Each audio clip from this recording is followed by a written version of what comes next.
สวัสดีท่านผู้ชมแล้วกันนะครับวันนี้ผมคนเดิมกับช anel การันโมซาสตูดิโอเย่กันอีกแล้วนั่นเองนะครับว้าวหน่อยแม่กดเอฟเฟกต์ผิดเลย นะครับวันนี้ก็ขออนุญาตมาบุดไลค์กันอีกครั้งนึงแล้วโอ้โหห่างหายกันไปพอตัวเลยนะครับเอาง่ายๆนะครับติดโหมดขี้เกียจแล้วกัน นะครับติดเกมด้วยนะครับก็เลยไม่ได้มารีวิวหรือไม่ได้ทำวิดีโอต่อเนื่องมาเลยก็ต้องขออภัยท่านผู้ชมด้วยนะครับแต่นี้มาบ่นไลค์กันอีกครั้งหนึ่งแล้วนะครับซึ่งก็จะเป็นหัวข้อไม่ว่าจะเป็นทั้งภาพยนตร์เกมนะครับหรือว่าเรื่องราวต่างๆนะมาบ่นตามสร้างผลนะครับแล้วก็มีรูปภาพประกอบด้วยนะเพื่อเพิ่มอรรถรสหน่อยนะครับซึ่งวันนี้เราก็จะมารีวิวแบบฝืนๆนะโอ้โหรีวิวแบบมีอคติหรือเปล่านะครับซึ่งผมก็ไม่ได้ไปเชิงมีอคตินะครับแต่ถ้าบอกว่ารีวิวฝืนๆคือตอนแรกไม่อยากไปดูเลยคือผมไปดูสัปดาห์ที่แล้วแต่ก็ไม่อยากทำรีวิวนะครับเดี๋ยวมันจะออกแนวแบบเชิงด่าเชิงไม่พอใจเชิงแบบว่าไปบูลลี่หนังนะครับเพราะว่าตอนที่ผมไปดูแล้วโอ้เก็บงำความในใจจนกว่าจะตกผลึกแล้วก็มาทำวิดีโอนี้แหละนะครับ นะแล้วเป็นหัวข้อบทไลน์นะครับก็มีรูปภาพประกอบนะแล้วก็ผ่านการบรรยายหรือการบุ่งของผมเองนะครับไม่ว่าจะเป็นเรื่องราวต่างๆภาพยนตร์เกมทีวีซีรีส์อะไรต่างๆนะครับก็จะหยิบนำมาบ่นเป็นวิดีโอไลฟ์พอดแคสต์ยาวๆฟังได้เรื่อยๆนะครับใครทำอะไรอยู่ก็สามารถฟังได้เรื่อยๆนะหรือว่าใครอยากมาคอมเมนต์นะครับหรือว่าอยากแสดงความเห็นเกี่ยวกับทั้งวิดีโอตัวนี้หรือว่าเกี่ยวกับหัวข้อที่ผมพูดถึงไปก็สามารถแสดงความเห็นกันได้เลยนะครับซึ่งวันนี้เราก็จะมารีวิวแบบฝืนๆสำหรับ Snow Not White ว้าว Not White ทำไมมันไม่ขาวว่าหิมะนะไม่ใช่นั่นเองนะครับก็คือ Snow White ในปี 2025นะนำแสดงโดยน้องเรเชอร์เซกเลอร์นะ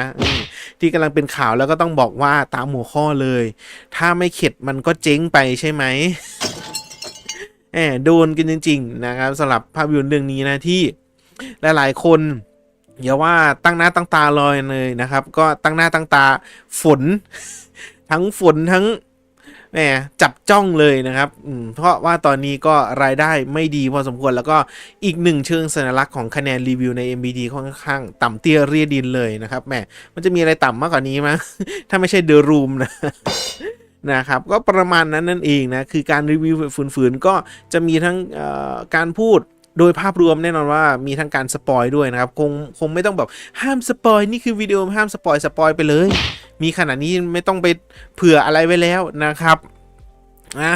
สำหรับSnow Whiteปี 2025 นี้นะครับก็จะเป็นการรีวิวตามสไตล์ของผมนะซึ่งการรีวิวแน่นอนว่าผมจะไม่ได้มาสปอยหนังเล่าเรื่องตั้งแต่ต้นกำเนิดSnow Whiteเขาได้เป็นใครมาบ้างไม่เอาอย่างนั้น จะเป็นการพูดถึงความรู้สึกแล้วก็ตามเนื้อเรื่องเป็นพูดถึงเนื้อเรื่องตามความรู้สึกแล้วก็บ่นตามสไตล์ของผมไปด้วยก็คือผสมเป็นเนื้อเดียวกันนะครับเพื่อที่จะไม่แบบว่าจะเป็นวิดีโอแบบสปอยหนังแบบนั้นไม่ใช่ผมไม่เคยทำแล้วแต่ก่อนเคยทำโดนด่าไปแล้วก็ไม่ทำอีก นั่นเองนะครับทีนี้ก็เป็นแบบว่าพูดเชิงวิพากษ์วิจารณ์เท่าที่ไปดูหนังเรื่องนี้แล้วเป็นยังไงนะครับเพราะว่าหนังเรื่องนี้ผมได้ไปดูแล้วสัปดาห์แล้วแต่ไม่ได้ทำรีวิวมันไม่ได้ตกผลึกมันฝืนใจว่าโอ้จะทำแม่งก็จะด่าเกินไปจะอวยแม่งก็เดี๋ยวก็โดนทัวร์ลงอีกนะครับแม่ก็เลยไม่ดีกว่านะก็เลยมาเชิงแบบรีวิวแบบฝืนๆนะกึ่งไบแอสหน่อยกึ่งที่จะแบบว่าเพราะยังไงหนังเรื่องนี้มันก็ไม่ได้อยู่ในสายตาผมแล้วแต่ก็มันก็เป็นหน้าที่อีกอย่างหนึ่งนะสำหรับช่องของผมเพราะมันเกี่ยวกับภาพยนตร์เลยไงถ้าจะมีความเห็นเกี่ยวกับภาพยนตร์แบบผมก็จะมาบ่นไลค์กันในวิดีโอตัวนี้แหละนะครับอันนี้เกริ่นนำมันก่อนนะแน่นอนนะครับว่า Snow White 2025 นี่ก็ได้รับทั้งเสียงวิพากษ์วิจารณ์นะครับแล้วก็รายได้ที่ตอนนี้อย่าว่าน่าเป็นห่วงเลยผมไม่ต้องห่วงแล้วโอ้ยเขาก็ทำได้แค่นั้นแหละ นะครับสำหรับ Snow White ปี 2025 นี้แน่นอนว่ามันคือปรากฏการณ์ของไลฟ์แอคชั่นนะครับแล้วก็อยู่ในช่วงที่ดิสนีย์แน่นอนว่าฟลอปก็คือแบบเจ๊งนะครับปรากฏการณ์ความเจ๊งสำหรับ Snow White นะที่ต้องยอมรับจริงๆเลยนะครับอันนี้ก็มีอินเสิร์ตวิดีโอนี้อินเสิร์ตอาจจะน้อยหน่อยจะรวบยอดหน่อยเพราะว่าถ้าอินเสิร์ตเยอะเนี่ยโอ้โหวิดีโอมันจะยาวนะครับแล้วก็มันบางทีหัวข้ออาจจะพูดไม่ชัดเจนก็เลยเป็นอินเสิร์ตแบบเนื้อเลยกันซึ่งปรากฏการณ์ความฟอปในครั้งนี้นะครับก็ต้องยอมรับเลยอันนี้คือ Box Office Mojo นะยอมรับเลยนะครับว่า Snow White ปี 2025 สีแดงๆที่ผมวงไว้นั่นเองนะครับก็คือรายได้นะครับรายได้ไอ้บรรทัดแรกนะ69 68คือในประเทศรายได้ในประเทศประมาณ69 international ก็คือทั่วโลกทั่วโลกรวมกันแล้วนะครับ worldwide อยู่จบที่145 ล้านเหรียญ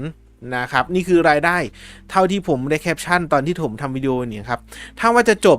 เอาให้แบบไม่เสียน้ำใจเลยน่าจะจบที่ประมาณ220 ล้านเหรียญอันนี้คือผมเดาไว้เลยไม่น่าจะเต็มที่ขนาดนั้นเพราะว่าแน่นอนภาพยนตร์เรื่องใหม่มันก็เข้าโรงรันโรงรอบมันก็เลยลดลงนะครับแต่ทีนี้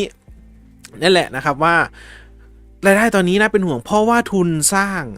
ของ Snow White อยู่ที่ประมาณ200กว่า250 ล้านเหรียญนะอันนี้คือยังไม่ได้รวมค่าโปรโมทอะไรเลยนะครับอันนี้คือเบสิกซะก่อนถ้าใครที่แบบชมภาพยนตร์แล้วแล้วทำไมถ้าหนังมัน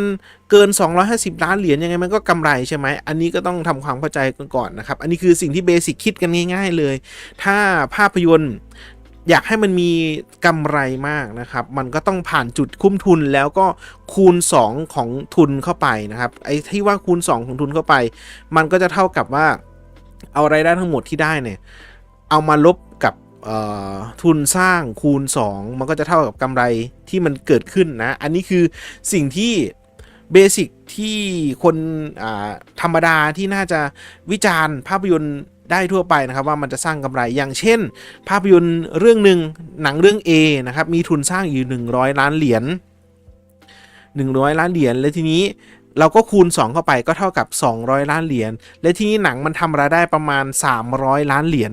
ก็แสดงว่าภาพยนตร์เรื่อง A เนี่ยได้กำไรอยู่ที่100 ล้านเหรียญเอาง่ายๆนะครับว่าได้รายได้เท่าไหร่นะครับลบไปที่ทุนสร้างคูณ2เพราะว่ามันมีค่าโปรโมทด้วยมันมีค่าทำกิจกรรมการให้นักแสดงไปโปรโมทการซื้อโฆษณาอะไรต่างๆมันก็เหมือนกับทุนสร้างนั่นแหละนะครับอันนี้ก็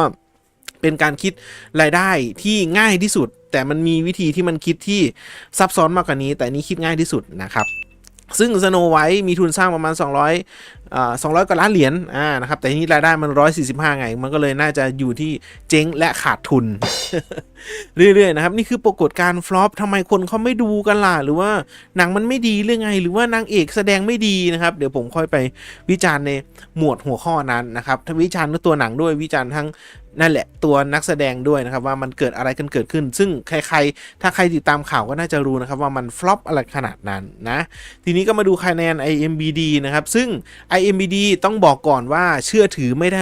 100%ผมต้องพูดอย่างนี้ผมไม่ได้ดีเฟนต์แทนหนังนะแค่มันสามารถล็อกอินเข้าไปแล้วก็โหวตเป็นโหวตเหมือนโหวตทั่วไปโหวตสาธารณะเลยนะครับเหมือนว่าไปกดให้ดาวให้คะแนนกันว่าภาพยนตร์เรื่องนี้คุณชอบไม่ชอบโดยที่มันไม่ได้มีการกรองว่าคุณเป็นนักวิจารณ์คุณมีตัวตนจริงหรือว่ายังไงนะครับก็คือเว็บมันสามารถโชว์คะแนนได้เลยคือคุณสามารถเข้าไปโหวตได้เลยนะสำหรับIMDb นะครับซึ่งมันก็เป็นอีกหนึ่งสัญลักษณ์ผมพูดอย่างนี้ดีกว่าเพราะถ้าคนที่ไม่ชอบมันก็สามารถรีวิวบอมได้รีวิวบอมก็คือให้0 ดาวนะครับหรือว่าหนังเรื่องไหนที่คนอยากอวยก็ให้แม่ง15 ดาวไปเลยมันก็สามารถทำได้นะครับซึ่งไอ้ตรงนี้ IMDb ไม่ได้น่าเชื่อถือ 100% แต่มันคือสัญลักษณ์อะไรล่ะทำไม Snow White ทำไมมันถึงมาอยู่ที่ 1.6 เนี่ย1.6 นี่ถือว่าน้อยกว่า Dragon Ball Evolution นะ Dragon Ball เวอร์ชันหิวหญิง ที่มันเขาเรียกว่าเป็นหนังไลฟ์แอคชั่นที่แย่ที่สุดเลยสำหรับ Dragon Ball Evolution นะทีนี้ทำไม Snow White ทำไมมันได้คะแนนนั้นมันก็คือการรีวิวบอมนั่นเองหรือว่าการแสดงออกเชิงสัญลักษณ์ของคนโหวตว่ากูไม่พอใจหนังเรื่องนี้กูไม่ชอบหนังเรื่องนี้เป็นสิ่งที่กูอยากจะให้0 ดาวกับมันก็สามารถทำได้นี่คือเชิงสัญลักษณ์นะครับแต่ที่จริงมันก็ไม่แฟร์ซะเท่าไหร่นะแต่ก็ผิดจากกรณีของ Little Mermaid ที่ผมเคยทำไปแล้วผมจำได้วิดีโอ Little Mermaid เดี๋ยวผมจำได้ว่ามันมีการเกลี่ยคะแนนใหม่ของ Little Mermaid แต่ทำไมมึงถึงทำอย่างนั้นน่ะขนาด Snow White ผมยังยอมรับนะ Snow White มันยังน่าดูกว่า Little Mermaid ไอ้เฮียมันได้แค่เพลงแค่นั้นแต่ Snow White มันผมว่ายังดูดีกว่า Little Mermaid ดูดีในที่นี้ก็คือมีการปรับบทนักแสดงก็ทำได้ดีเลเชลก็ไม่ได้ว่าแย่นะครับก็คือดีกว่าน้องฮัลลี่เบอร์รี่แล้วกันแต่ทำไมไม่ได้คะแนนต่ำขนาดนั้นนะซึ่งนั่นแหละมันคือเชิญสัญลักษณ์เองนี่คือปรากฏการณ์การฟลอปปรากฏการณ์ที่ คนต่างไม่ไปดูคนไม่สนับสนุนต้องเรียกว่าไม่สนับสนุนเพราะว่าทำไมรายได้เหมือนที่ผมนำมาทำไมมันต่ำเตี้ยลี่ดินขนาดนั้นน่ะโอ้โหทุนสร้างไม่รู้จะอยู่ยังไงก็คือเจ๊งนะเจ๊งยับอันนี้ต้องยอมรับว่าเจ๊งยับว่าไม่สามารถสร้างรายได้ได้นะครับสำหรับภาพยนตร์เรื่อง Snow White นะทีนี้มาเข้าสู่เนื้อหาในการรีวิวแบบฝืนๆต้องบอกว่าฝืนเพราะไปดูมาแล้วโอ้ยหงุดหงิดชิบหายเลยนะสำหรับภาพยนตร์เรื่องนี้รีวิวฝืนๆ Snow White 2025แล้วกัน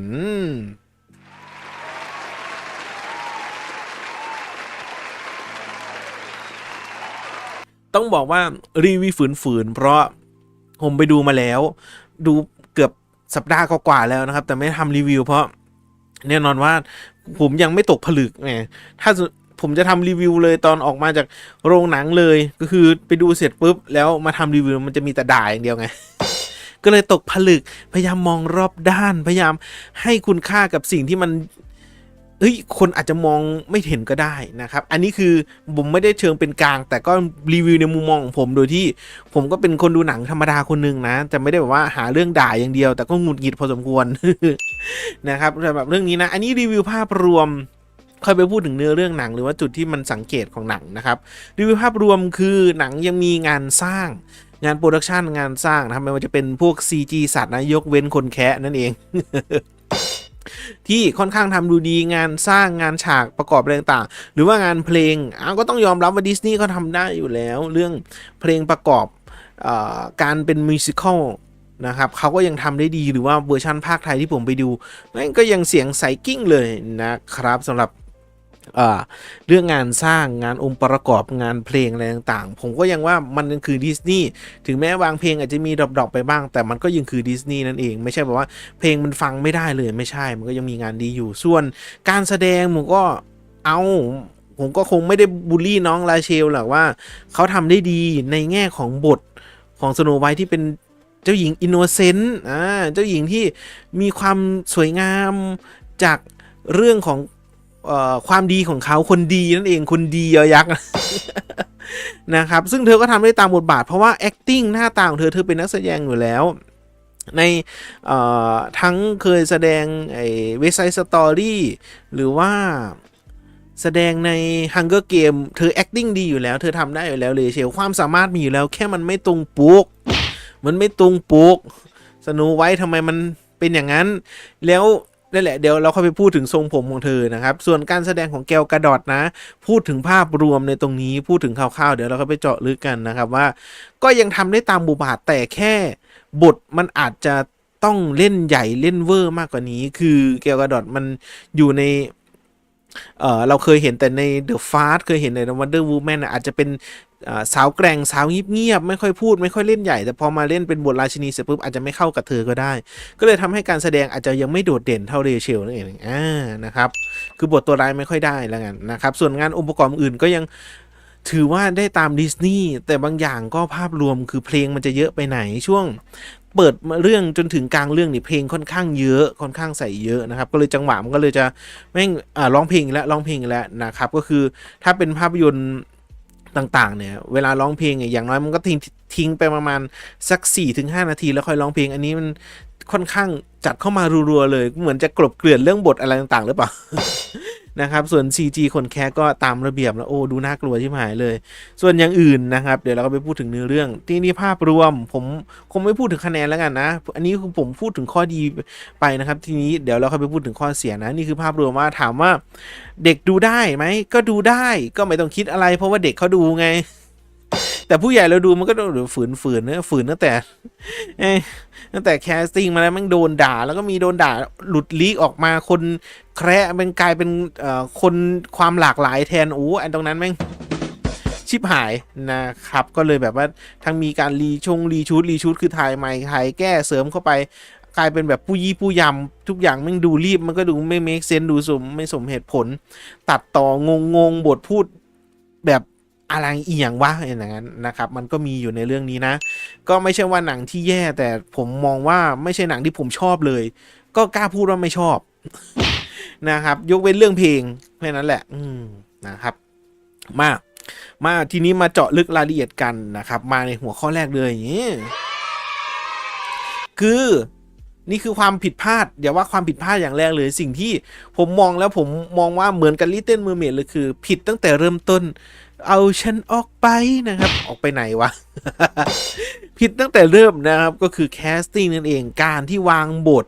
ให้นักแสดงมาเข้ากับบทบาทที่อยู่ในตัวละครในการ์ตูนแล้วมาทำเป็นเวอร์ชันไลฟ์แอคชั่นเนี่ยคิดอะไรกันอยู่ฮะ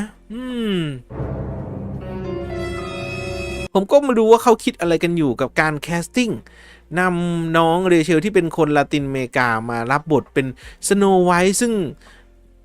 ถ้าตามออริจินอลดั้งเดิมอะไร1932อะไรของเขานี่แหละสำหรับสโนไวท์คือผิวขาวดุจราวหินมะมันบรรยายไว้ตรงขนาดแล้วที่เอาคนลาตินมา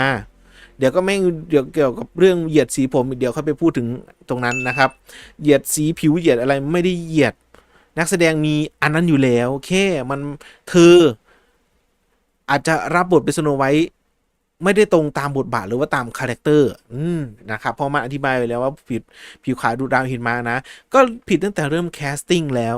แค่แคสติ้งแม่งก็โดนอยู่แล้วนะส่วนแก้วกระดอด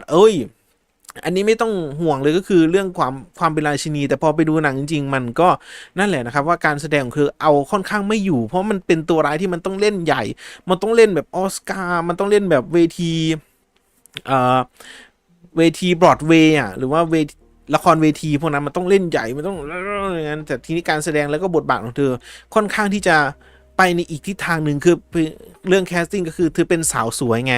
สายนางงามมาแล้วมาเล่นบทนางร้ายมันก็ไม่คือเหมือนเอานางสาวไทยเนี่ยมาเล่นบทนางร้ายเป็นตัวอิจฉามันบางคนก็ทำได้แต่ในเวอร์ชั่นแก้วกระดอดที่มาเล่นเป็นราชินียังไม่ถึงผมว่ายังไม่ถึงนะครับไม่ว่าจะเป็นทางการร้องเพลงก็อาจจะยังไม่ถึงก็ไม่ได้เท่าน้องเรเชลแล้วกันนะครับแคสติ้งมันเริ่มที่ตรงนี้มันมีความบาดหมางตั้งแต่มาตรงนั้นแล้วเพราะมันไม่ตรงปกเวอร์ออริจินอลมายังไงทำไมคุณบิดมาอย่างนั้นถ้าคุณจะไม่โวกนะครับนะเนื้อมาต่อนะครับบทนางเอกออกมาแถนะครับคือเอามาตอบคำถามมากกว่าความสมเหตุผลอย่างเช่นสโนไวท์จริงๆกลับไปที่เรื่องแคสติ้งกันก่อนคืออันนี้ดูภาพนี้นะอันนี้คือภาพที่เขาโปรโมทหรือว่าภาพที่อยู่ในเทรลเลอร์เลยก็คือเอาจริงๆอันนี้ผมไม่ได้บูลลี่น้องเป็นคนที่ดูดีแต่ไม่ใช่ในทรงผมนี้น้องเรเชลคือเบ้าหน้าผมต้องเรียกอย่างเงี้ยเบ้าหน้าของแต่ละคนไม่เหมือนกันกูก็ไม่ได้เป็นคนหล่อเว้ยกูก็ไม่ได้ว่าโอ้โหต้องเป็นดัชชี่บอยดัชชี่เกิร์ลไม่ใช่คือเบ้าหน้าของแต่ละคนกับทรงผมที่ใส่เข้ามาบางทีมันไม่ตรงกันมันขัดกันอย่างเช่นน้องเรเชลอันนี้ผมขออนุญาตวิพากษ์วิจารณ์เท่าที่ผมได้ดูนางสาวไทยมาเกือบทุกปี ถุยไม่ใช่นะครับคือระหว่างหน้าผากกับคางมันไม่ไปกับทรงผมพูดอย่างนี้ดีกว่ามันก็เลยทำให้บางอย่างมันเด่นจนเกินไปแล้วผมมันไม่เด่นคือเรเชลไม่ใช่ว่าไม่สวยนะแต่แค่ทรงผมของเธอกับเบ้าหน้ามันไม่เข้ากันซึ่งไอ้บทสโนไวท์มันต้องไว้ทรงผมอย่างนี้ใช่แต่เธอมาแสดงโดยที่ไว้ทรงผมนี้กับรูปร่างลักษณะหน้าตาของเธอมันไม่เข้ากันมันก็เลยทำให้ดูฝืนจะบอกว่าสวยก็คงไม่ได้ผมพูดอย่างนี้ดีกว่านะครับนะแล้วมาทีนี้ตามหัวข้อเลยคือบทที่แสดงออกมาเนี่ยมันออกมาแถแค่เปิดประโยคของภาพยนตร์ไม่กี่นาทีก็มาแถเลยว่าเหมือนเป็นการตอบคำถามสังคมคือมันจะมีแบบ voice over ออกมาก็คือมีบรรยายว่ากำเนิดสโนไวท์เธอได้เกิดมาเธอทำไมถึงชื่อสโนไวท์เพราะเธอได้เกิดมาท่ามกลางพายุหิมะซึ่งถ้าในบทออริจินอลก็คือเธอมีผิวขาวดุจดาวหิมะทีนี้เปลี่ยนแล้วมึงไม่ขาวแล้วนี่มึงกลายเป็นแบบว่าชื่อสโนไวท์เพราะเธอเกิดท่ามกลางพายุหิมะก็เลยให้ชื่อนั้นพ่อไม่ให้ชื่อนั้นเหมือนเป็นการเหมือนเป็นการตอบคำถามว่าเฮ้ยทำไมสโนไวท์ทำไมมันไม่ไวท์มันไม่ขาวมันเกิดท่ามกลางหิมะนั่นเองเหมือนเอามาตอบคำถามเหมือนโฆษกรัฐบาลหรือเปล่าคือความแถดประมาณนั้นนะครับว่าบทหนังที่ออกมาเอามาตอบคำถามมากกว่าความสมเหตุผลคุณจะไปบรรยายยังไงก็ได้คุณจะไปบรรยายว่าเขามีความประทับใจเกี่ยวกับสโนไวท์หรือว่าคำว่าสโนแล้วก็ไวท์มาจากไหนมากกว่าการที่ออกมาแถแบบไม่กี่ประโยคของ voice over มาแค่นี้กูก็ไม่ซื้อแล้วแม่งหงุดหงิดชิบหายเลย นั่นเองนะครับแค่บทแค่นี้ก็ออกมาแถแล้วเหมือนเป็นการตอบคำถามว่าเหมือนเป็นการทำหนังมาเพื่อชี้แจงแถลงไขว่าทำไมกูไม่ถึงเป็นออริจินอลนะกูมาปรับบทอย่างนี้เพื่อให้มันมีความเมคเซนส์ตามปี2025ไงเออแค่นี้ก็ไม่โดนแล้วอย่าว่าไม่โดนเลยมึงต้องการอะไรก่อน นะครับแค่นี้ก็มาแล้วนะทีนี้นั่นแหละนะครับว่าเรื่องของแคสติ้งนะครับที่มันแบบโอ้โหโดนเลยแกลกาดอทก็ระดับเดอะฟาสเลยนะเล่นเดอะฟาสเล่นวันเดอร์วูแมนมาเล่นเป็นราชนีนะครับว่าบทบาทของเธอค่อนข้างที่จะไม่ค่อยเด่นสักเท่าไหร่ส่วนเรเชลนั่นแหละว่าอันนี้พูดแรงความเป็นเบ้าหน้าของแต่ละคนกับทรงผมมันบางทีมันก็ไม่เข้ากันก็ได้ถ้าใครไปติดตามเธอเล่นเว็บไซต์สตอรี่เล่นไอชาแซมอ่ะผมว่าเธอก็ดูดีอยู่นะแต่แค่ทรงผมสโนไวท์ไม่เข้ากับเธอแล้วกันแล้วก็บทบาทของสโนไวท์คือนักแสดงเล่นดีแต่บทบาทอาจจะไม่ได้เข้ากับเธอบทบาทจะของคาแรคเตอร์ในตัวละครในการ์ตูนกับนักแสดงจริงๆมันอาจจะไม่เข้ากันก็ได้นี่คือพูดถนอมน้ำใจถ้าบอกว่าไม่เหมาะเดี๋ยวก็แม่งก็หาว่าเหยียดอีกกูเบื่อนะครับเบื่ออธิบายเว้ย นะอันนี้ต่อมานะครับเอามาพูดถึงข้อดีกันดีกว่าแม่งด่ากันแบบเกริ่นนำกันแล้วนะครับก็คือข้อดีคือการแสดงของเรเชลยอมรับว่าเธอการแสดงออกทางสีหน้าความเป็นอินโนเซนต์การเล่นหน้าเล่นกล้องทำได้ดีเพราะเธอคือนักแสดงไงมันไม่เหมือนลิตเติ้ลเมอร์เมดนะที่แบบว่าการเคลื่อนมือไอ้บนฉากโขดหินนะไอสัตว์อย่างกับผีพราย ไอ้ตรงนั้นนะครับซึ่งมาเทียบกันแล้วฮันรี่เบอร์รี่ไอลิตเติ้ลเมอร์เมดนะไม่ได้สู้อันนั้นแสดงแข็งมันเป็นเธอเป็นนักร้องไงไอ้เรื่องร้องเพลงมึงเอาไปเลยแต่พอมาเรื่องสโนไวท์เรเชลมึงแสดงดีร้องเพลงก็ดีเอาก็ยอมรับฝีมือเว้ยกูไม่ได้แบบอุ้ยเดี๋ยวคนด่าเดี๋ยวทัวลงไม่ใช่ก็แสดงดีจริงๆนะครับแต่ถ้าจะให้บอกว่าแสดงดีใช่ไหมใช่แต่อยู่ที่ขั้นเพอร์เฟกต์ไหมยังคงยังไม่ใช่ method acting แบบ perfect ถ้าจะ perfect มันก็ต้องแคสตรงแค่นั้นแหละมันมีความขัดใจอยู่ตรงนั้นมึงจะเอาอะไรนักหนาก็เรื่องแคสตรงถ้างั้นก็ไปทำหนังเรื่องใหม่ไปเลยเป็นน้องเป็นพี่สาวของสโนไวท์ก็ได้แล้วมึงจะยังมาขายแบรนด์สโนไวท์ทำไมในเมื่อมึงกลัวมันเจ๊งสุดท้ายมันก็ทำออกมาเจ๊งเหมือนเดิมนะครับทั้งแม่งมันเนี่ยพูดถึงเรเชลแสดงที่ดีการเล่นหน้าเล่นกล้องการร้องเพลงยังอยู่ในเป็นนักแสดงที่มีคุณภาพซึ่งส่วนทางกับเรื่อง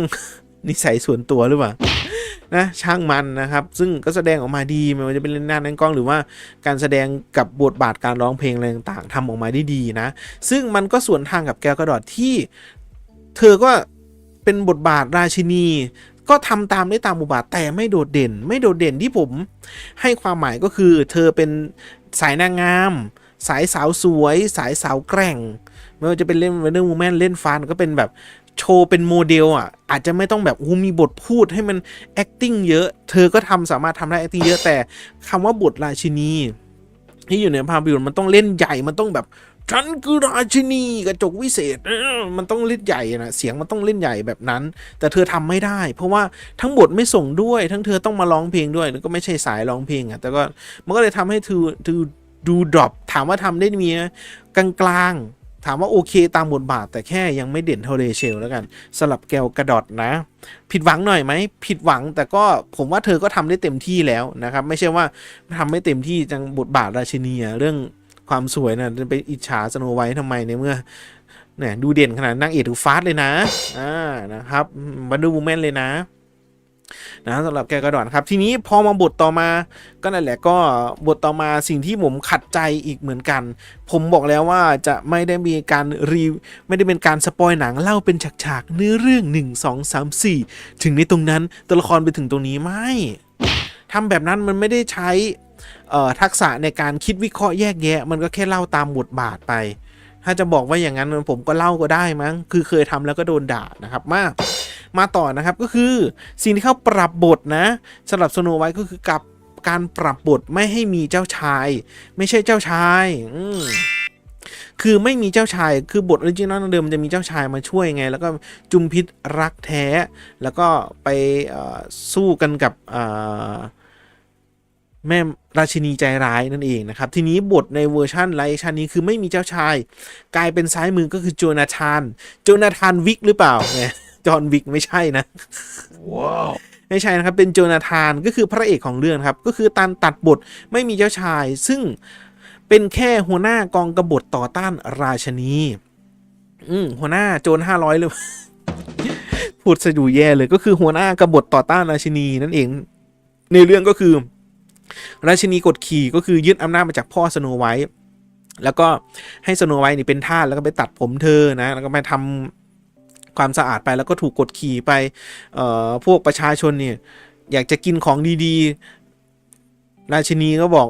ไม่จำเป็นหรอกประชาชนก็กินของธรรมดาแหละเราก็อยู่ในฐานะเป็นราชินีหรือว่าอยู่ในวังนั่นเองนะครับทีนี้พระเอกของเราโจนาธานเนี่ยก็มาขโมยของเพื่อที่แบบเฮ้ยคนอดอยากปากแห้งนะแต่ทำไมราชินียังอยู่กินหรูสุขสบายอยู่นะครับก็เป็นการพบปะเจอกันครั้งแรกสโนไวท์ก็นี่ฉันจะไปขอราชินีมาให้คนดีเลยว้าวดีเลยนะครับสำหรับสโนไวท์นะทีนี้มาพูดถึงเจ้าชายไม่มีเจ้าชายเป็นแค่หัวหน้ากบฏต่อต้านราชินีก็ถือว่ามองได้2แง่การตัดเจ้าชายออกไปมองได้2แง่ดีก็คือเรื่องซัมวันก็คือใครบางคนสามารถเป็นพระเอกได้ไม่จำเป็นต้องเป็นสายเลือดกษัตริย์ไม่จำเป็นต้องเป็นคู่สโนไวท์โดยที่ว่าสโนไวท์เป็นเจ้าหญิงใช่ไหมก็ต้องคู่กับเจ้าชายอย่างเงี้ย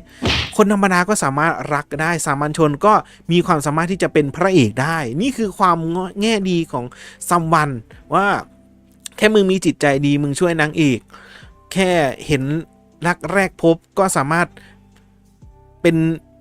พระเอกได้โดยที่ไม่ต้องมีบทเจ้าชายคือว่ามึงเป็นแค่คนมีจิตใจดีมึงก็สามารถเป็นพระเอกได้ไม่จำเป็นต้องบอกว่ามึงต้องเป็นเจ้าชายมึงต้องเป็นลูกเจ้าชายเลือกกัตติยะมึงต้อง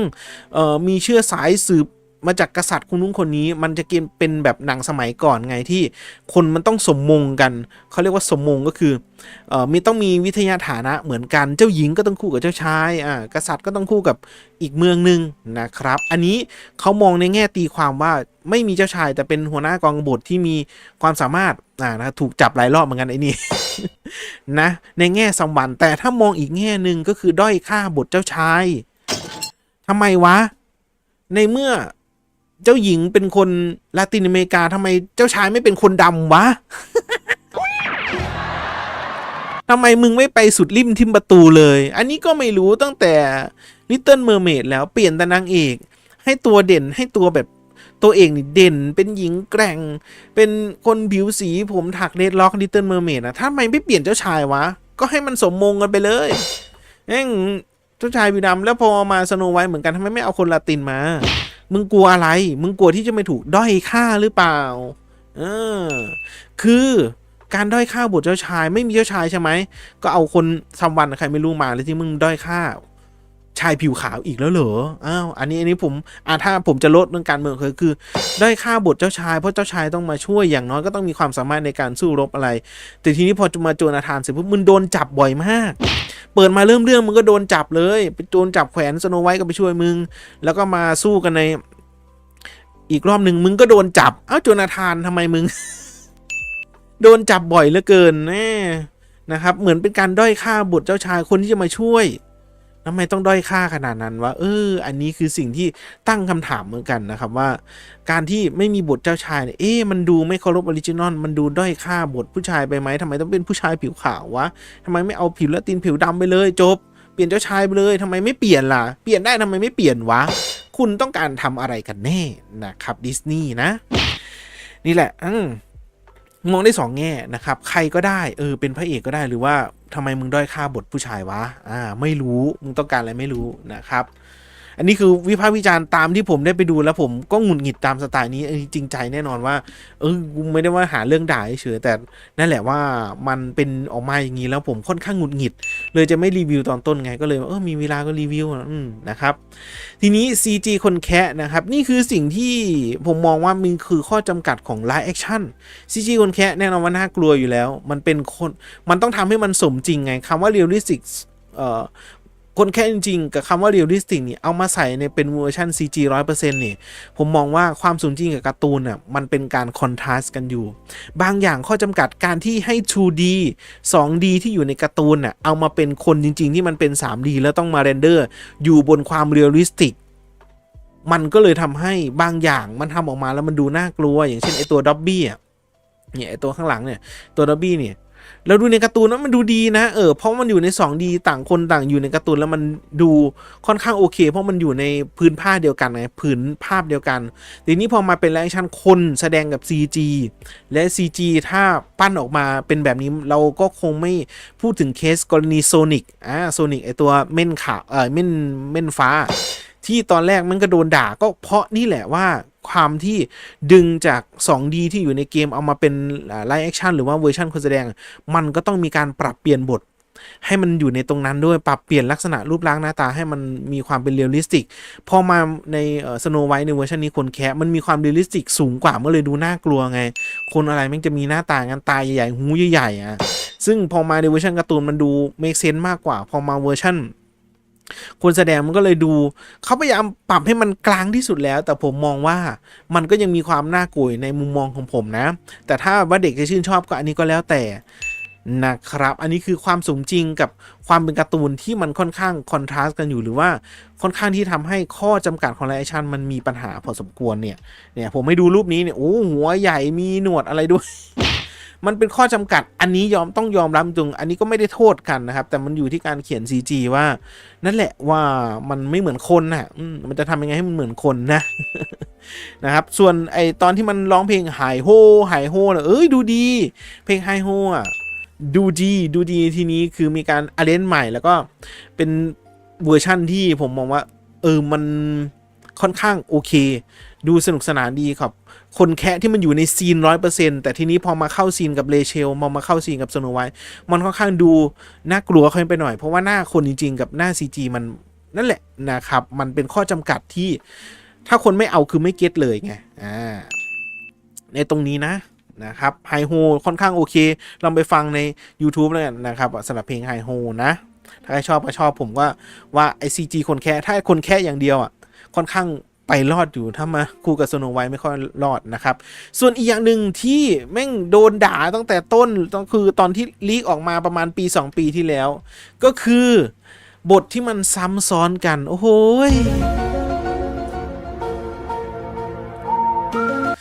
นี่คือสิ่งที่มันลีกออกมาตอนแบบว่าลีก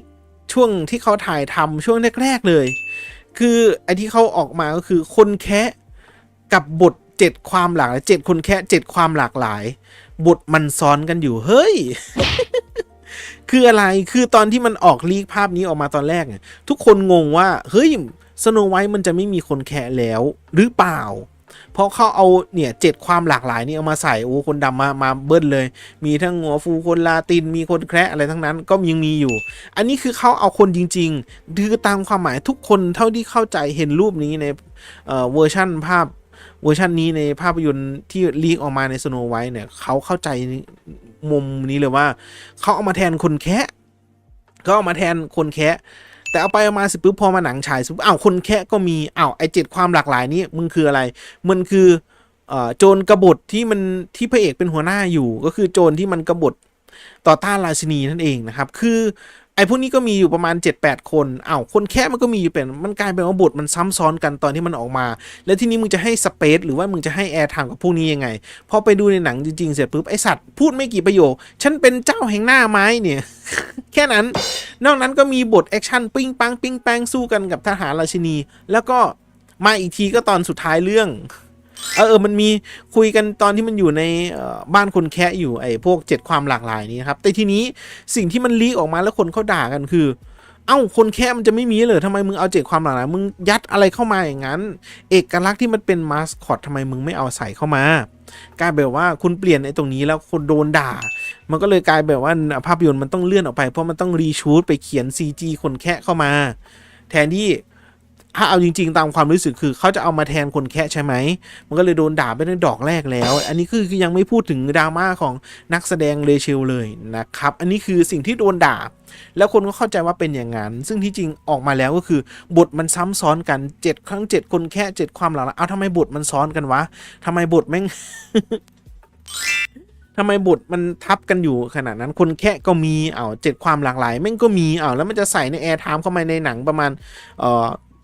ชั่วโมง40 นาทีแล้วมันจะอยู่ในสภาพไงสุดท้ายมันก็ถูกตัดบทออกแทบในหนังก็มาแค่ตอน สู้กับทหารราชินีมาแค่อยู่ในบ้านคนแค่แล้วก็ช่วงท้ายแค่ตอนปิดแค่นั้นมีเด่นๆก็แค่คนแค่หนึ่งก็คือ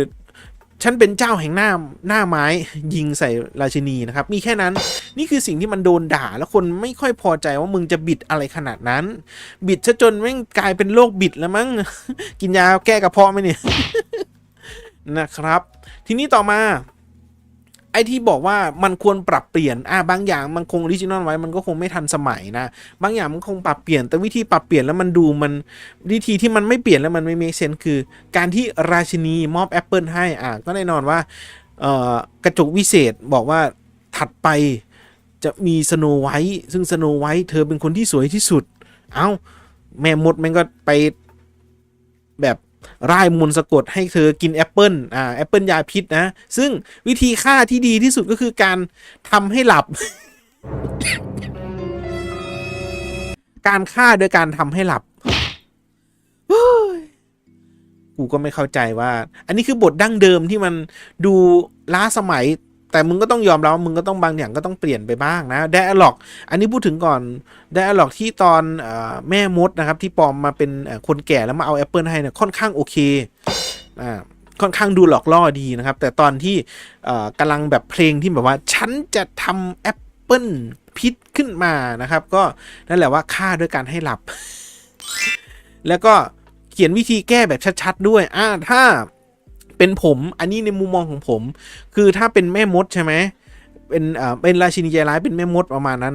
เวลาจะทำอะไรหรือว่าจะทำแบบเนี่ยอย่างเช่นแอปเปิลพิษอย่างเงี้ยวิธีแก้หรือกระดาษหรือว่าหน้าที่แบบว่าวิธีแก้ที่จะแอปเปิลพิษที่ทำให้หลับไปตลอดการคือจุมพิษจากรักแท้อันนี้คือเวอร์ชันออริจินอลนะถ้าเป็นผมจะฉีกหน้ากระดาษไอ้ที่มันเป็นวิธีแก้แล้วก็ทิ้งไปเสร็จปุ๊บแล้วก็ให้คนใดคนหนึ่งเนี่ยเห็นวิธีแก้วิธีแก้พิษของราชินีได้แล้วก็ไปบอกไอ้พวกคนแคะก็ได้นี่คือมุมมองของผมไม่ใช่แบบว่านี่คือมนที่จะทำให้สโนไวท์หลับไปตลอดกาลแล้วเปิดมาอีกหน้านึงมึงก็กลายเป็นแบบว่าวิธีแก้พิษคือเอาเหมือนแบบว่าคุณมีแบบตู้เซฟคุณมีตู้เซฟวางไว้อยู่แล้วทีนี้คุณหันตู้เซฟไปอีกด้านหนึ่งมีรหัสพาสเวิร์ดในการแก้ตู้เซฟไอสัตว์โคตรไม่เมคเซนส์เลย นั่นเองนะครับนี่คือนะโดนไปแล้วนะเขียนวิธีแก้นะครับวิธีแล้วก็การฆ่าสโนไวท์คือการทำให้หลับโอ้พลังเวทมนต์มีแค่นี้เองเหรอมันก็ไม่รู้นะครับนี่คือการตีความของเขานะตามเวอร์ชันเดิมนะครับสโนไวท์ก็หลับไปแล้วเสร็จปุ๊บแดกไปแม่งหลับตึงเลยหลับให้เพื่อนช่วยด้วย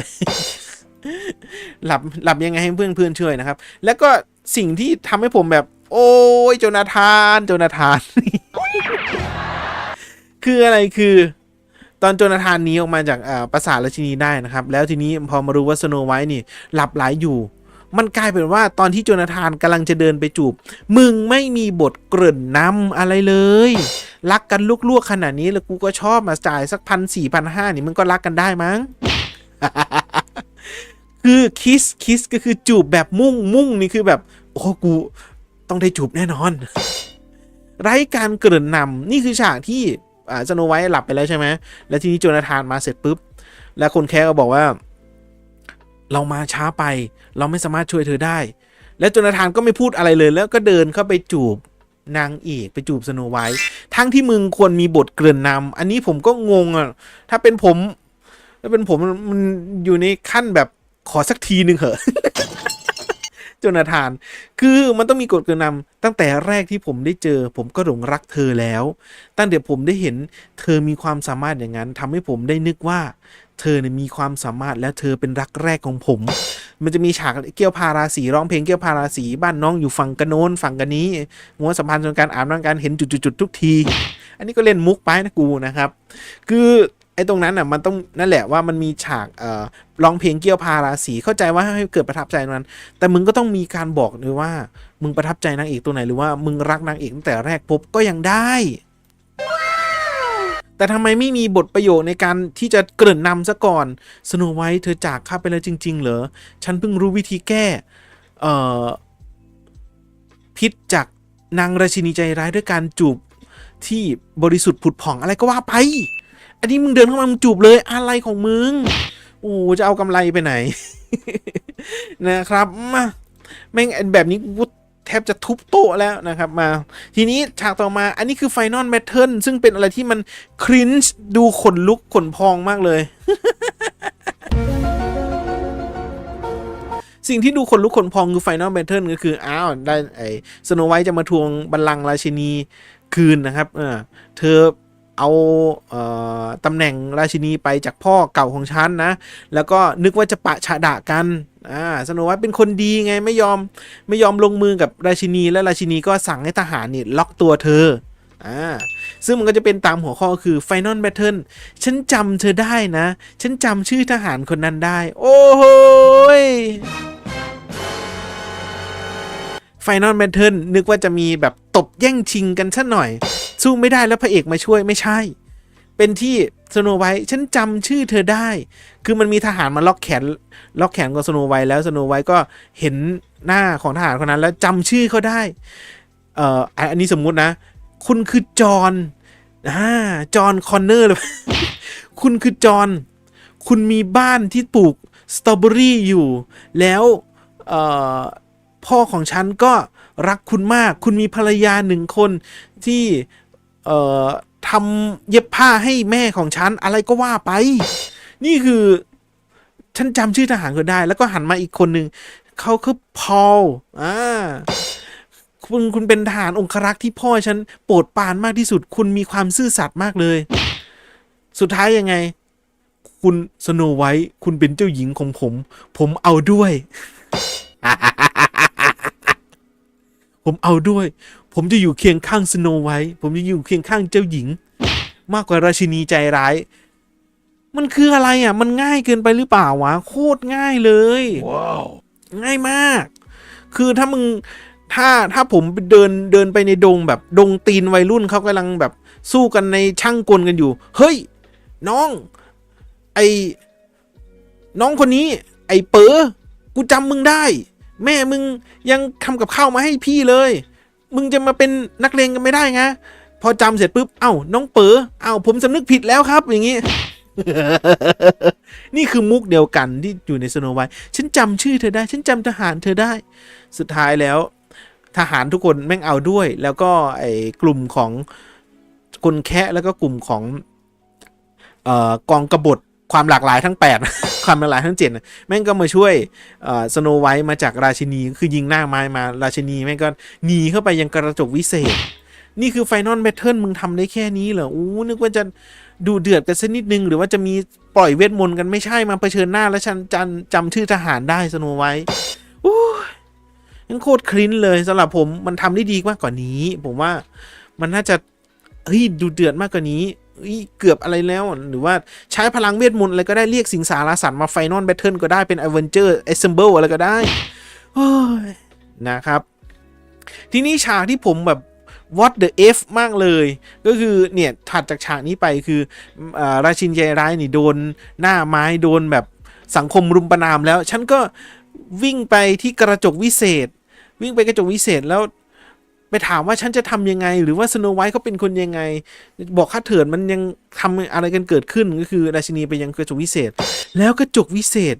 ก็บอกว่าสโนไวท์นั้นงามจากภายในไอสัตว์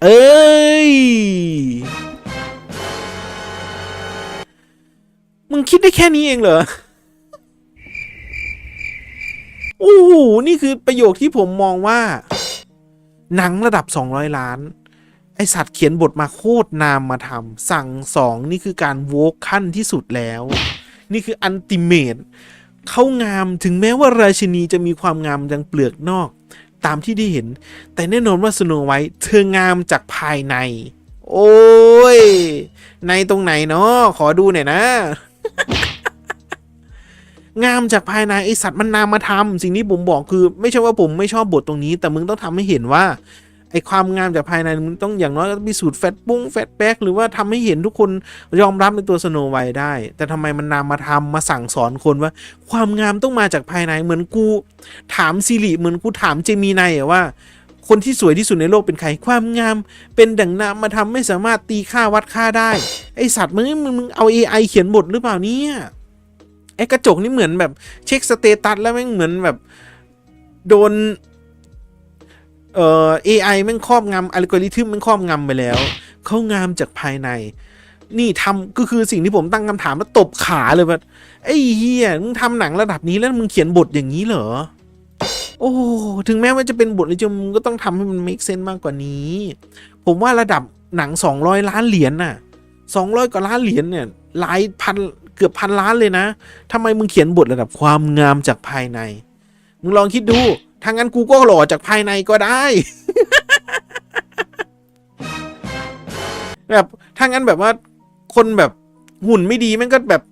เขาแข็งแกร่งจากภายในก็ได้เหมือนจอห์นซีน่าอย่างเงี้ยใครก็เป็นนักมวยปั้มได้เขาเพราะแข็งแกร่งจากภายในนี่คือตรรกะที่ใช้แบบเดียวกันกับที่มึงพูดเลยกระจกโคตรจะแบบโอ้ยกูเสียดายตังค์ชิบหายเลยเสียดายตังค์มาโคตรเสียดายเงิน นี่แหละนะครับสิ่งที่ทำให้ผมแบบโคตรคลิ้นและขนลุกเลยว่ามึงเขียนบทกันอย่างนี้อันแน่นอนมันอาจจะเป็นบทดั้งเดิมแล้วความงามอะไรแต่ทีเนี้ยสโนไวท์มันแคสติ้งไม่ได้เลยไงมึงไม่ได้มีความแบบผิวขาวดูดดาวหินมาแล้วมึงไปใช้บิวตี้สแตนดาร์ดความงามจากภายในไอสัตว์นี่คือเวทีประกวดมิสแกรนด์หรือไงมันไม่ใช่เอาตะกะบนเวทีแบบสวยต้องสวยด้วยความสามารถสวยมากกับสีผิวสวยมากกว่าเปลือกนอกที่มองเห็นต้องมาจากความสามารถไอ้เหี้ยโคตรนำมาทำโคตรโวขั้นสุดเลยไอ้นี่กูยอมรับไม่ได้มึงเอามาทำอะไรของมึงเนี่ยนะครับมึงสมควรโดนด่าแบบเนี้ยสุดท้ายไฟนอลแบทเทิลราชินีก็เอาคาถาหนึ่งมาตีมาทุบใส่กระจกก็แตกไปทีนี้กระจกมันก็สลายตัวแล้วก็กลับมารวมกันอีกราชินีไปทำร้ายกระจกก็เลยดูดราชินีเข้าไปในกระจกกระจกก็เลยดูดราชินีเข้าไปแล้วก็ขังไว้อยู่นั้นสโนไวท์เดินขึ้นมาเสร็จปุ๊บฮะเกิดอะไรขึ้นวะ จบแล้วเหรอประมาณนั้นนะครับก็เป็นฉากสุดท้ายที่ราชินีไม่ใช่ราชินีสิเจ้าหญิงก็ได้กลับคืนสู่บัลลังก์อีกครั้งแล้วก็เป็นชุดขาว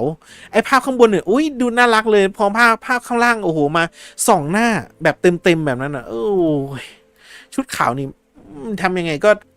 นะมันก็ยังดูคอนทราสต์พยายามใช้แสงมากที่สุดแล้วนะครับนะก็เป็น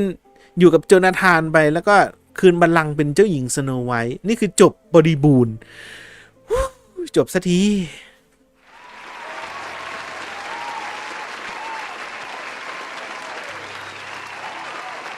นี่คือความครินช์ที่เราได้เห็นในตัวหนังนะครับว่ามันเป็นการเขียนบทที่เหมือนตอบกลับคนดู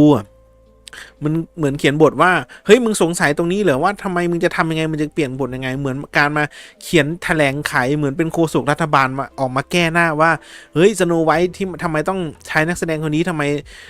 ต้องใช้นักแสดงผิวคนนี้หรือว่าต้องเปลี่ยนบทอะไรอย่างนั้นน่ะคือกูทำอย่างนี้นะ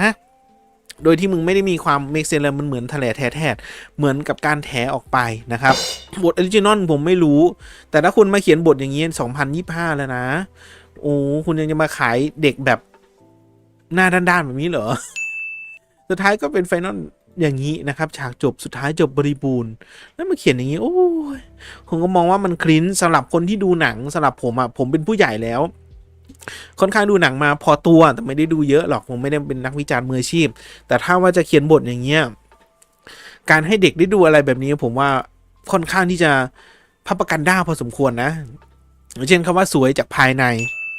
เข้าใจคือโลกจริงๆเอาจริงๆนะโลกจริงๆกับโลกที่อยู่ในวงการบันเทิงแน่นอนว่านางเอกอย่างน้อยก็ต้องมีความเสน่ห์อย่างบางอย่างอาจจะมีความสวยความหล่อเรเชลก็มีเสน่ห์เหมือนกันแต่อาจจะไม่เหมาะกับบทสโนไวท์นะครับซึ่งก็ต้องพูดตรงนี้ว่าบางคนก็แน่นอนว่าในโลกแห่งความมายาโลกของบันเทิงหรือว่าโลกในอุดมคติทั้งผู้ชายผู้หญิงก็ชอบผู้หญิงหล่อผู้หญิงสวยผมก็ชอบผู้หญิงสวยเหมือนกันแต่ในโลกแห่งความจริงเราจะไปชอบผู้หญิงหล่อผู้หญิงสวยแบบนั้นมันก็ต้องมีการวางไว้ก่อนอาจจะมองด้วยว่าคนที่เข้าใจเราอันนี้คือโลกความจริงนะว่าเราอาจจะเลือกเขาไม่ได้เราอาจจะแบบว่าชอบใครที่ความสวยจากภายในมันก็เป็นอย่างนั้นอันนี้คือโลกแห่งความจริงเราก็อาจจะไม่ได้เลือกว่าโอ้ต้องหน้าตาดีต้องฐานะดีต้องมีเงินเยอะต้องอยู่ในขั้นเป็นนางแบบอะไรขนาดนั้นการเลือกผู้หญิงหรือว่าผู้หญิงอยากเลือกผู้ชายผู้ชายต้องมีกล้ามต้องเป็นคนที่เพอร์เฟกต์แมนช่วยเหลือได้ต้องรวยสักขนาดนั้นอันนั้นคือโลกแห่งอุดมคติแต่โลกแห่งความจริงมันทำไม่ได้แล้วก็ยอมรับว่าเราเป็นมนุษย์เราก็ให้ความเท่าเทียมเราให้เกียรติกันมากกว่า มากกว่าที่จะเอาโลกในอุดมคติมาใช้แต่มันคือความคิดเข้าใจแต่ในโลกแห่งบันเทิงมันก็ต้องมีความเป็นอุดมคติเข้ามาหน่อยมันก็ต้องมีการดึงเสน่ห์เข้ามาหน่อยไม่ใช่ว่าเอามาเรื่องความสวยจากภายในอีแบบนั้นบางคนก็หล่อจากภายในก็ได้หรือว่าเอาคนหน้าตายังไงมาแสดงก็ได้อีแบบนั้นก็ไม่ต้องจะมีแบบความสามารถในการนักแสดงแล้วมันก็ต้องมีสิ่งที่มันดึงดูดสื่อบันเทิงมันก็ต้องทำให้มันเห็นภาพมากที่สุดถ้าจะมาแบบสวยจากภายในหล่อจากภายในแบบนั้นก็ไม่ต้องใช้ชื่อสโนไวท์กันแบบนั้นมั้งถ้าจะบิดบทแบบนั้นน่ะนั่นเองนะครับสิ่งที่ผมบอกนะทีนี้มาในสู่บทวิเคราะห์ช่วงท้ายนะครับเกี่ยวกับน้องเรเชลนะครับวิธีกรรมนักแสดงถามว่าส่งผลไหมวิธีกรรมนักแสดงนะครับของน้องเรเชลถามว่าส่งผลไหมส่งผลพอตัวเลยเพราะมันออกสื่อมันคือดิจิตอลเอนเกจมันคือดิจิตอลฟู้ดพิ้นที่เวลาคิดอะไรเป็นอะไรก็พิมพ์ลงไปหรือว่าในสื่อบันเทิงอย่างเช่นไอ้บทสัมภาษณ์ตอนที่สัมภาษณ์น้องเรเชลที่เธอให้สัมภาษณ์ว่าไอคนถามว่าคุณคิดยังไงกับสโนไวท์ในเวอร์ชันเก่าเจ้าชายในเวอร์ชันเก่าในเวอร์ชันออริจินัลเธอบอกว่ามันเหมือนสตอเกอร์เลยเหมือนคนที่ตามติดสโนไวท์นางเอกแล้วก็มันดูแย่ไปเลยไอตรงนี้ประโยคไอเวียดเนี่ยโคตรเป็นมีมเลยมันเป็นดิจิตอลฟุตพิ้นแล้วคนก็เขาไม่ชอบสำหรับผมเพราะว่ามันไม่ให้เกียรติออริจินอลมันไม่ให้เกียรติคือคุณจะมารับบทในหนังเรื่องหนึ่งที่มันเป็นนางเอกแต่คุณไปวิจารณ์บทหนังดั้งเดิมของเขาว่ามันไม่เป็นไปตามที่ฉันคิดเลยมันดูแย่จังเลยนะนะครับมันก็เลยทำให้เฮ้ยมึงจะมารับบทนี้แล้วมึงทำไมพูดอย่างนั้นนี่คือดอกแรกที่คนบอกว่าเป็นอย่างนั้นแล้วยังเดี๋ยวว่าดอกแรกเลยก็คือดอกที่แบบว่าให้สัมภาษณ์แล้วทำไมคุณไม่ให้เกียรตินั้นก็คือคนเขาสัมภาษณ์ไปอย่างนั้นแหละแต่ทีนี้เธอตอบกลับอย่างนี้มันเหมือนไม่ให้เกียรติกันนะครับหรือว่าจะเป็นเรื่องโพสต์อะไรฟรีปาเลสไตน์นะครับซึ่งอีกฝั่งนึงก็เป็นอิสราเอลแกลกาดอดยังไงล่ะมึงไปเชียร์อีกฝั่งนึงแล้วนักแสดงอีกฝั่งนึงเขาจะทำยังไงคนที่มาทำงานร่วมด้วยเขาก็ไม่ได้พอใจกับเรื่องการเมืองในประเทศของเขาแล้วทีนี้คุณไปสออะไรด้วย อันนี้คือเป็นเรื่องหนักเลยว่ามึงจะออกงานด้วยกันนะทำไมมึงไปพูดถึงศัตรูของ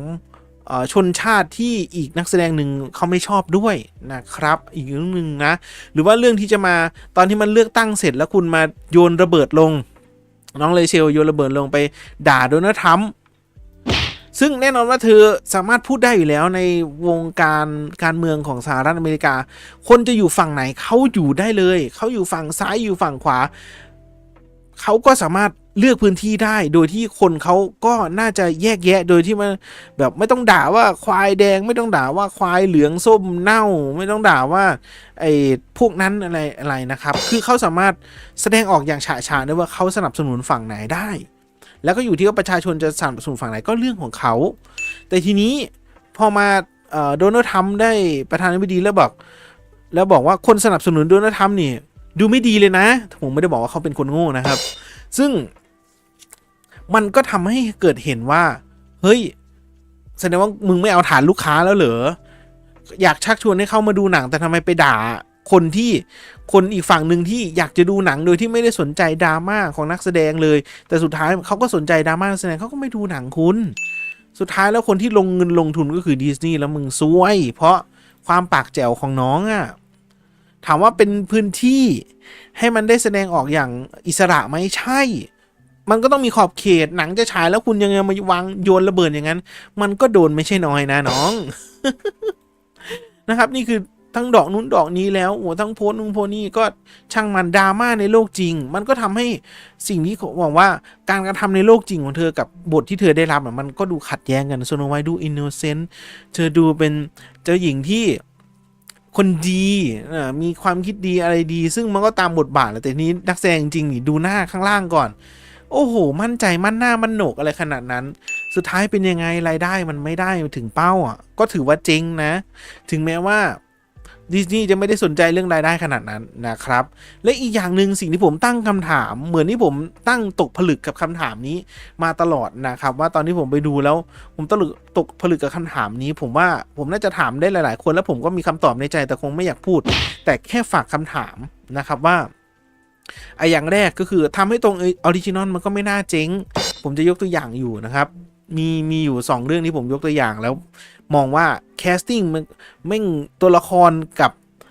นักแสดงอาจจะไม่ตรง 100% แต่มันก็ทำให้ประสบความสำเร็จได้นะการทำให้ตรงออริจินอลมันยากอะไรขนาดนั้นวะตั้งแต่ Little Mermaid แล้วมึงต้องการอะไรเจ้าหญิงแอเรียลผิดอะไรเจ้าหญิงไม่ได้ผิดอะไรเลยเจ้าหญิงแม่งเป็นสิ่งที่สามารถที่จะเป็นให้ทุกคนเนี่ยจับจ้องแล้วว่าทำให้มันเป็นแบรนด์ที่มันขายได้หรือว่าทุกคนชอบทุกคนหลงรักได้ในเจ้าหญิงดิสนีย์แต่เอานักแสดงมาทำอย่างนี้เป็นยังไงเนี่ยเหมือนสโนไวท์เหมือนกันนะครับว่าทำให้ตามออริจินอลมันยังไงมันทำยากขนาดนั้นเลยเหรอมันยากซะจนทำไม่ได้เลยเหรอนะครับแล้วก็อีกอย่างหนึ่งก็คือนักแสดงทั้งหมดในฮอลลีวูดทั้งฮอลลีวูดทั้งยุโรปทั้งสหรัฐอเมริกามีประมาณ1,000 กว่าคนมีเกือบ10,000 กว่าคนมีประมาณ1,000 กว่าคนเนี่ยจะไม่มีใครเนี่ยเหรอที่จะมาเป็นแสดงไว้ได้ดีกว่าในเวอร์ชั่นที่เป็นอยู่ในตรงนี้ถามตามความกระชับของคำถามก็คือนักแสดงทั้งหมดในฮอลลีวูดเนี่ย1,000 กว่าคนเนี่ย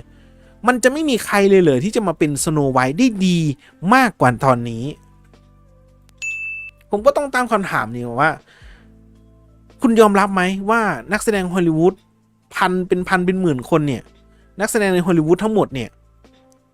จะมีคนที่แสดงดีกว่าเรเชลคุณยอมรับว่ามันมีไหม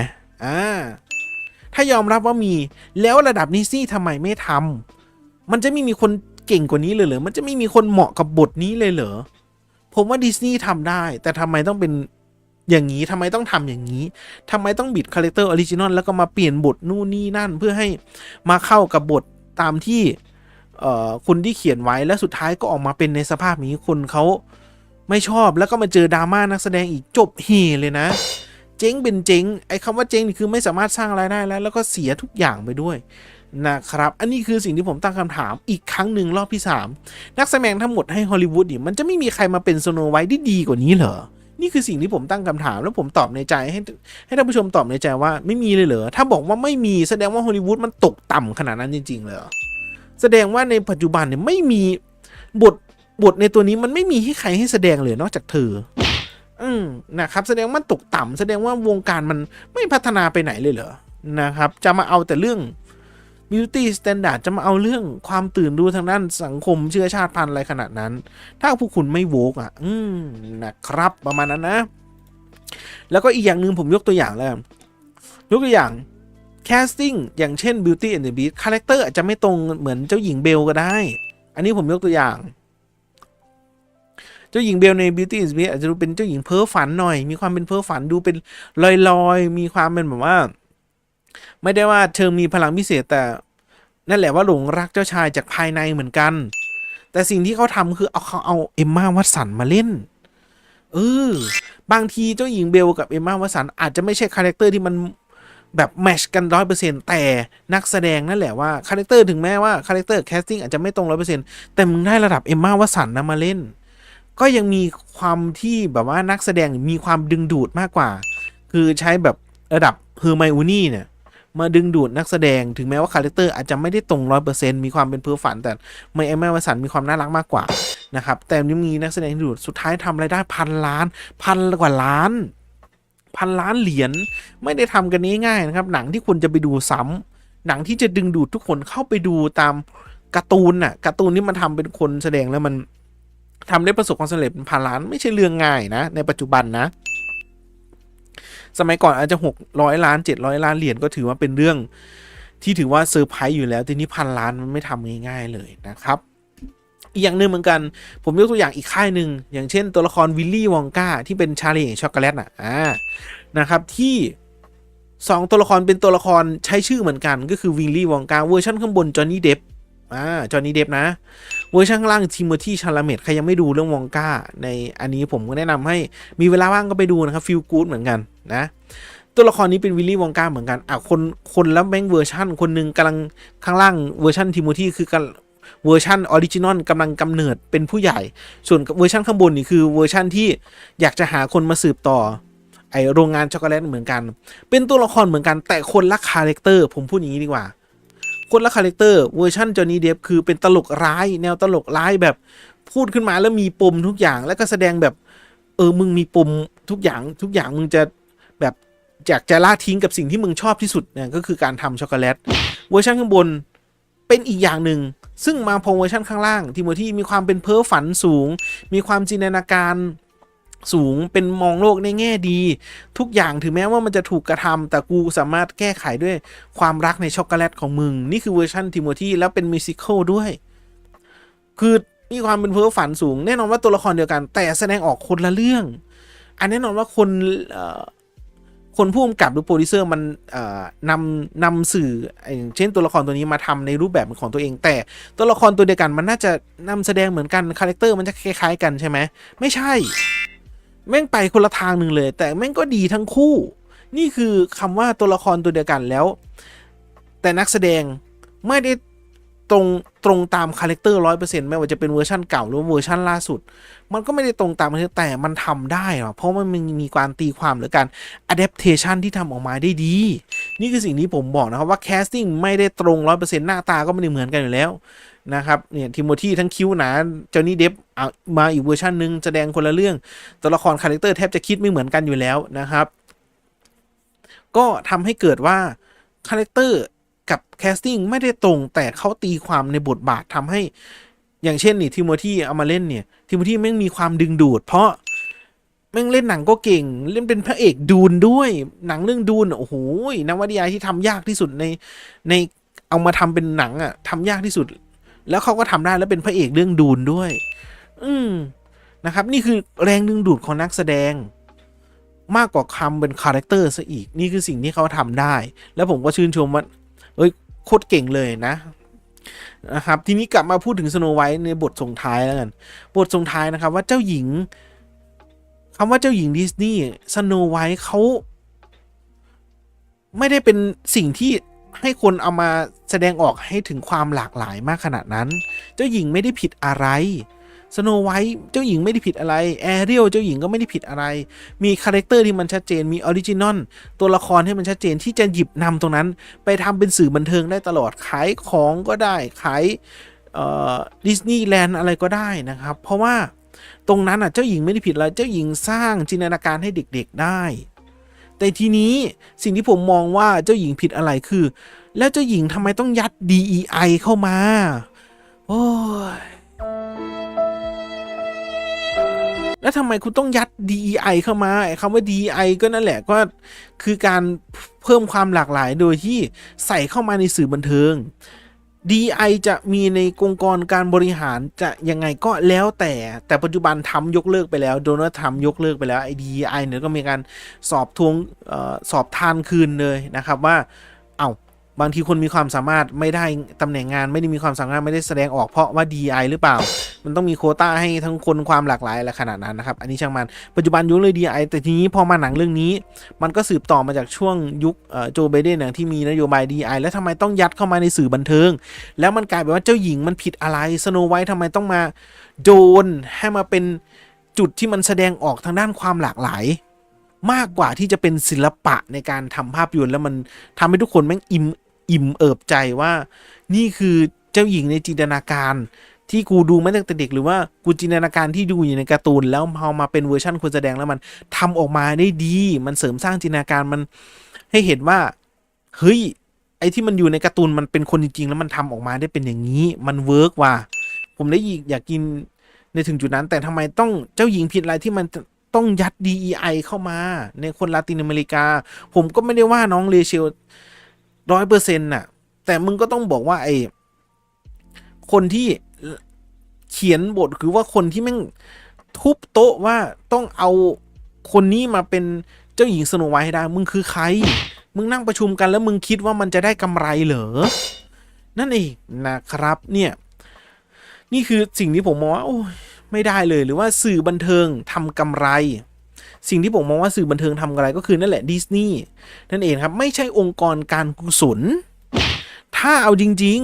ๆสื่อบันเทิงที่มันทำอะไรไม่ใช่องค์กรการกุศลถ้ามึงจะทำองค์กรการกุศลมึงทำไปเลยมึงสร้างสโนไวท์คนดำมาสักอีก10 เวอร์ชันก็แล้วแต่มึงจะมาเสริมสร้างความหลากหลายก็แล้วแต่คุณแต่ถามว่าคุณเป็นสื่อ บันเทิงทำกำไรไหมหนังแต่ละเรื่องระดับทุนสร้าง200 ล้านไม่ใช่ธรรมดาไม่ได้น้อยๆสุดท้ายมันก็ต้องทำกำไรแต่สิ่งที่คุณทำออกมามันไม่ทำกำไรมันจะขายใครจะทำให้ใครดูมันไม่ใช่องค์กรการกุศลซะหน่อยแล้วทำไมคุณต้องรีชูตล่ะถ้าคุณไม่อยากทำกำไรคุณทำไมต้องรีชูตทำไมไม่เอา7ความหลากหลายมาแทนคนแคะไปเลยจบไม่ต้องมีคนแคะไม่ต้องใช้ CGI ใช้คนแสดงเดี๋ยวร้องเพลงไฮโฮไปนะครับแล้วทำไมคุณต้องรีชูตทำไมคุณต้องมาปรับแก้เพราะคุณอยากได้กำไรไม่ใช่เหรอสุดท้ายแม่งหุ้นตกขนาดไหนต่ำตรงขนาดนั้นคุณเป็นองค์กรการกุศลหรือเปล่าถ้าเป็นองค์กรการกุศลคุณก็ไปบริจาคเลยให้คนไร้บ้านให้คุณหน่วยความหลากหลายใครโดนเหยียดมาถูกโดนทำร้ายมาคุณก็ไปบริจาคในส่วนนั้นเลยมูลนิธิอะไรมันมีอยู่แล้วแต่นี้คุณมายัดในสื่อบันเทิงแล้วเจ้าหญิงเขาผิดอะไรเจ้าหญิงทำไมต้องกลายมาเป็นสื่อที่เอามาเพื่อเสริมสร้างความหลากหลายขนาดนั้นโดยที่ไม่จำเป็นต้องทำก็ได้เพราะมันคือสื่อบันเทิงถ้าคุณไม่สร้างพาปกันด้าหรือว่าโฆษณาชวนเชื่อแบบนั้นนะครับถึงแม้มาวักสุดท้ายว่าถึงแม้มันไม่ขาดทุนโอ้ยดิสนีย์มึงขายดิสนีย์แลนด์ได้เป็นหลายพันล้านมึงขายของเกี่ยวกับลิขสิทธิ์มึงมีทั้ง Star Wars มีทั้งMarvel มีทุกอย่างนั้นมึงได้กำไรอยู่แล้วกับอีกแค่หนังเรื่องเดียวมึงไม่เจ๊งหรอกนะครับจริงจะพูดอย่างนั้นก็ได้นะครับถามว่าจริงไหมก็จริงและสิ่งที่คุณต้องเสียไปล่ะคุณไม่ขาดทุนหรอกหนังเรื่องเดียวไม่ขาดทุนหรอกมึงขายได้ตลอดเนี่ยแล้วสิ่งที่เสียไปล่ะคืออะไรสิ่งที่ไม่สามารถเอาคืนมาได้มากกว่าการขายเงินก็คือเสียแบรนด์ความน่าเชื่อถือความน่าเชื่อถือแหละสำคัญพอในปัจจุบันสำคัญพอๆกันกับเรื่องของเงินเหมือนกันเรื่องของเงินคุณสามารถเอาตรงนั้นมาโปะได้คุณขายตรงนี้เอามาโปะได้โปะในนี้คือโปะเรื่องความขาดทุนนั้นแต่สิ่งที่เสียไปสิ่งที่ไม่สามารถเอาคืนมาได้เหมือนกันคือเรื่องเสียแบรนด์เสียโลโก้เสียยี่ห้อนี่คือยังไงล่ะถ้าคุณเสียชื่อเสียงเหมือนกับคุณเสียชื่อเสียงไปแล้วคุณไปออกโหนกระแส ไปออกโหนกระแสเสร็จปุ๊บแม่งเสียชื่อเสียงไปแล้วสุดท้ายมันต้องยกมือขอโทษต้องมากระเช้าต้องมาเสียเงินกับอีกค่าฟ้องหมิ่นประมาทไปแต่การเสียแบรนด์น่ะผมมองว่ามันเยอะมากกว่าซะจนเงินซะอีกเงินมันเอาคืนมาแล้วแต่ถ้าคุณเสียแบรนด์คุณไม่กู้แบรนด์คืนมาคนก็จะไม่เชื่อถือคุณอีกแล้วอย่างเช่น Marvel ตอนนี้ไม่ได้เกี่ยวกับเรื่องวงนะแต่เกี่ยวกับเรื่องหนังว่าทำไมคุณทำหนังได้แบบทำไมมันดูขอไปทีขอแค่มีหนังมันก็ไม่ได้สนุกเหมือนเมื่อก่อนแล้วนะครับนี่แหละคือสิ่งที่ผมมองว่า3เรื่องนี้คือเจ้าหญิงเขาไม่ได้ผิดอะไรทำไมต้องเอาเจ้าหญิงตัวนั้นมาแสดงออกเป็นอะไรล่ะเป็นความหลากหลายในตรงนั้นเพื่อมาโปรโมทอะไรสักอย่างหนึ่งซึ่งทำไมต้องยัด DI เข้ามาก็ไม่รู้นะครับสื่อบันเทิงทำกำไรคุณต้องทำกำไรอยู่แล้วเพราะว่าทำไมคุณต้องรีชูตล่ะทำไมคุณไม่ทำตั้งแต่ออริจินอลไปสุดริมทิมประตูเลยเอาพระเอกเป็นคนดำไปเลยก็จบไหมถ้าคุณอยากจะเป็นแบบไม่ใช่สื่อบันเทิงทำกำไรคุณเป็นองค์กรการกุศลของแท้กูยัดไปสุดลิ้นทิมประตูเลยนะครับสุดท้ายแล้วคือสิ่งที่เสียไปแล้วเอาคืนมาไม่ได้คือแบรนด์หรือว่าโลโก้ของคุณนั่นเองนะประมาณนี้แล้วกันสำหรับวิดีโอตัวนี้นั่นเองนะครับรีวิวฟืนๆนะ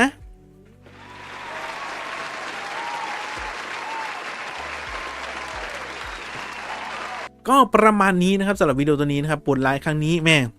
แทบไม่ค่อยได้พูดถึงเนื้อเรื่องเลยมีแต่บ่นด่าเลยนะครับมีแต่บ่นจิกกัดไปอย่างเดียว ต้องขออภัยทุกผู้ชมด้วยนะครับเพราะว่ามันก็ฝืนจริงๆผมก็เลยไม่อยากทำวิดีโอที่แบบจะมานั่งด่าอย่างนี้แล้วมันจะดูไม่เป็นกลางไงจะดูเป็นคนที่แบบมีอคติสูงแม่ไอ้ขี้เหยียดไม่ต้องไปต่างคนต่างอยู่ไป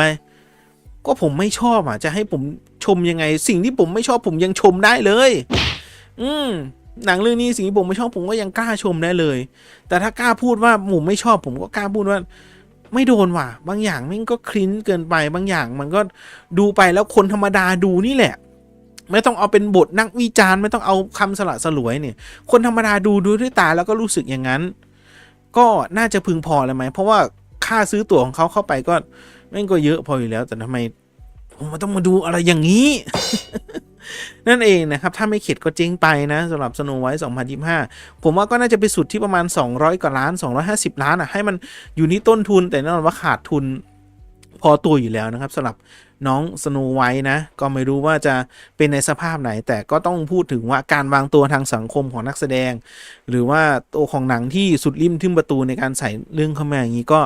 ต้องฟังหูไว้หูนะครับนี่คือการบ่นสำหรับผมในวิดีโอตัวนี้มีอะไรผิดพลาดประการใดมีอะไรไม่ถูกใจไปขออภัยในที่นี้ด้วยวันนี้ขออนุญาตลาไปก่อนย้ำกันใครชอบไลค์ใช้กดแชร์ก็ดีก็ซับสไครต์ให้ด้วยสำหรับช anel เล็กๆวันนี้บ่นให้ฟังนะครับถ้าด่าเกินไปก็ขออภัยคนที่ชอบก็เปิดวิดีโอมาแล้ว ก็ถ้าไม่ชอบก็ปิดไปแล้วกันนะครับประมาณนั้นนะวันนี้ขออนุญาตลาไปก่อนสวัสดีครับเย้